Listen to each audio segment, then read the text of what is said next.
Привет, друзья! Я в последнее время встречаю рыболовов, которые купили себе лодку, установили эхолот, но понятия не имеют, что существуют компасы, и тем более зачем они. А те, кто слышал о них, считают, что компас нужен только исключительно для того, чтобы было удобнее встать на точку, ну и так далее, о чем вещают многие блогеры. Без сомнения это так, но помимо всего прочего, компас – это еще и безопасность. Вот вам реальный пример. Мы находимся сейчас в притоке реки Митинки, которая впадает в Волгу. И в прошлом году здесь, на достаточно нешироком водоеме, от 600 метров до километра, в зависимости от уровня воды, мы попали в шторм. Налетел неожиданно сильный ветер, ударила гроза с ливнем, видимость сократилась буквально до 2 метров.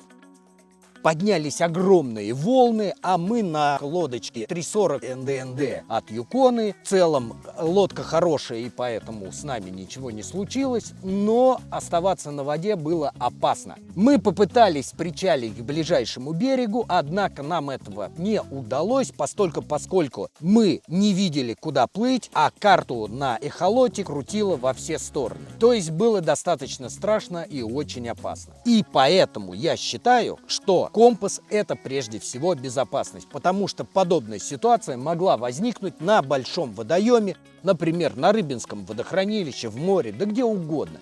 Не дай бог этому с вами произойти. Итак, изначально мною приобретался эхолот Elite FS9, и я к нему взял вот такой достаточно доступный по цене Garmin StandyCast. Неплохой компас, в общем-то, мне понравилось. Но если у вас бюджетная система и вы не планируете устанавливать какие-то автопилоты и прочие системы, вам вполне себе подойдет вот такой комплект. Однако в настоящий момент мы обзавелись мотор-гайдом, и мне, естественно, захотелось пользоваться им не только как GPS-якорем, но и как системой автопилотирования. Для того, чтобы у нас проходили тесты более точные и намного лучше получался контент, который вы смотрите. Особенно в исследовательской работе по поводу эхолотов. И вот, в магазин Александра Ховрина, услышав мои проблемы, подогнал вот такой Point 1. Почему он нужен для систем с автопилотированием? Дело в том, что в таком компасе встроен также так называемый быстрый GPS-модуль, который берет на себя управление мотор-гайдом в данном случае, ну или другим электромотором. Ссылочку на магазин Александра Ховрина оставим в описании. Кстати, при покупке компаса продавец обязательно у вас спросит, как реализована у вас сеть NMEA 2000. Не пугайтесь. Дело в том, что в сети NMEA 2000 приборы запитываются независимо от головного устройства эхолота.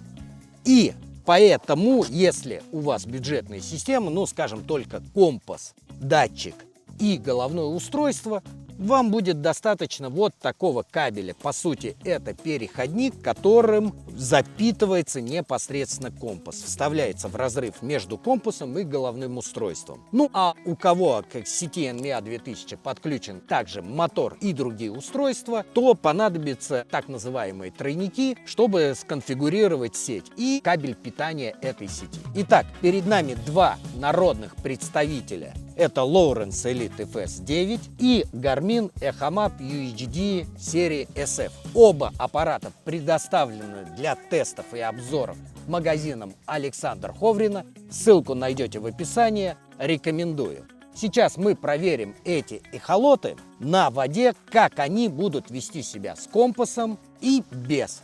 И вы сами своими глазами увидите разницу. Тут нужно добавить, что эхолоты Simrad, Lowrance, Garmin, а также Raymarine, ну, может быть, даже еще каких-то других производителей, могут поддерживать не только собственные проприетарные компасы, но также и сторонних производителей. Например, Lowrance может работать с StandyCast от Garmin, который очень доступен по цене. В то время как Humminbird, насколько я знаю, работает только с собственным оборудованием, которое стоит, в общем-то, каких-то заоблачных денег, если я все правильно понимаю. И, кстати, мне также непонятно, почему буржуины не встраивает компас непосредственно в головное устройство, сразу скажем, с завода.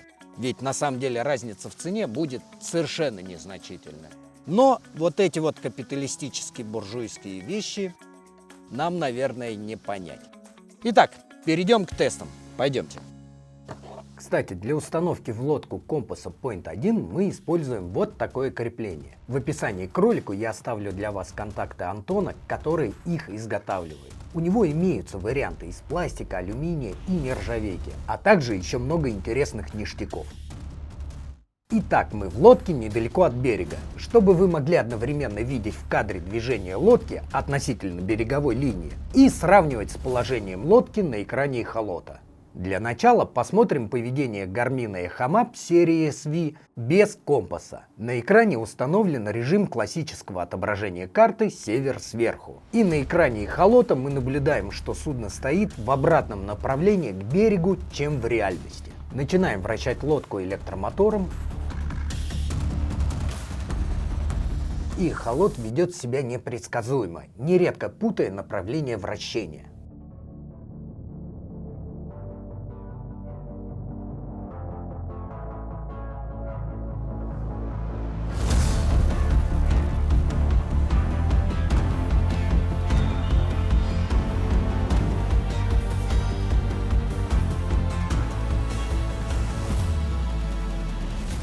Честно говоря, от Гармина я ожидал более точного позиционирования. Но вот как-то так. Теперь посмотрим, как с задачей справится Lowrance Elite FS.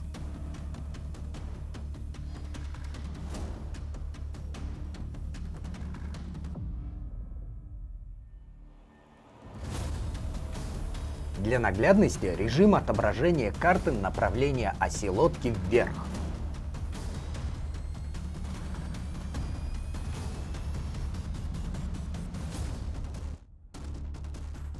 Собственно, та же картина.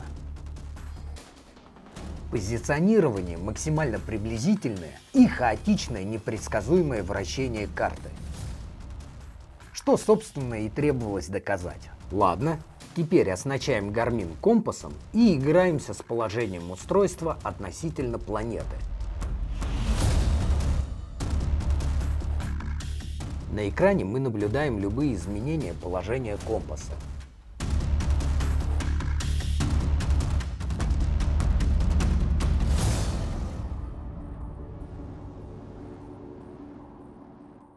Далее устанавливаем компас стрелочкой параллельно осевой линии судна и электромотором вращаем лодку.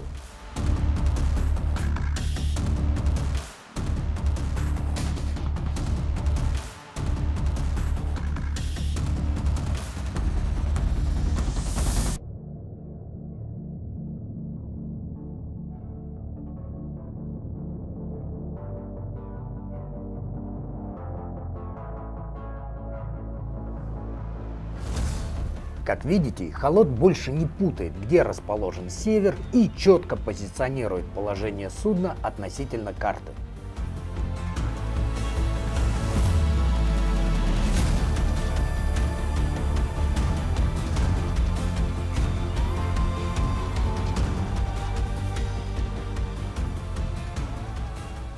Теперь подключаем компас Garmin StandyCast к эхолоту Lowrance Elite FS 9.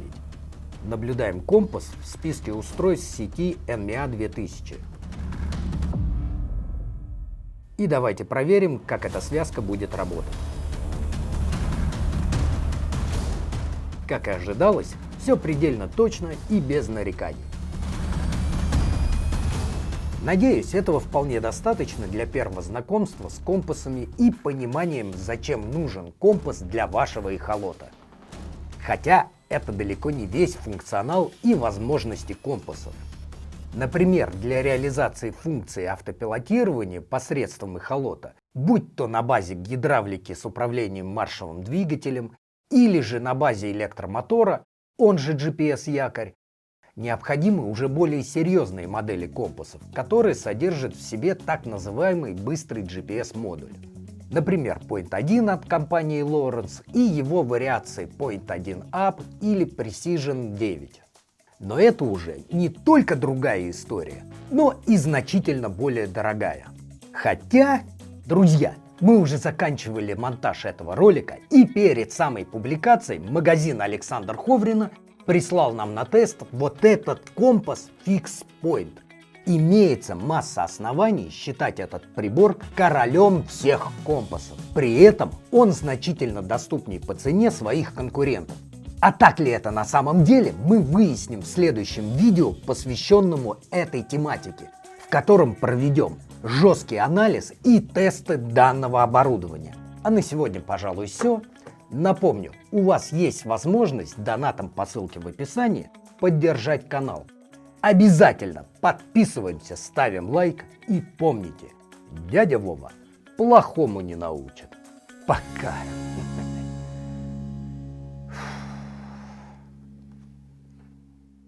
Нормально, нет?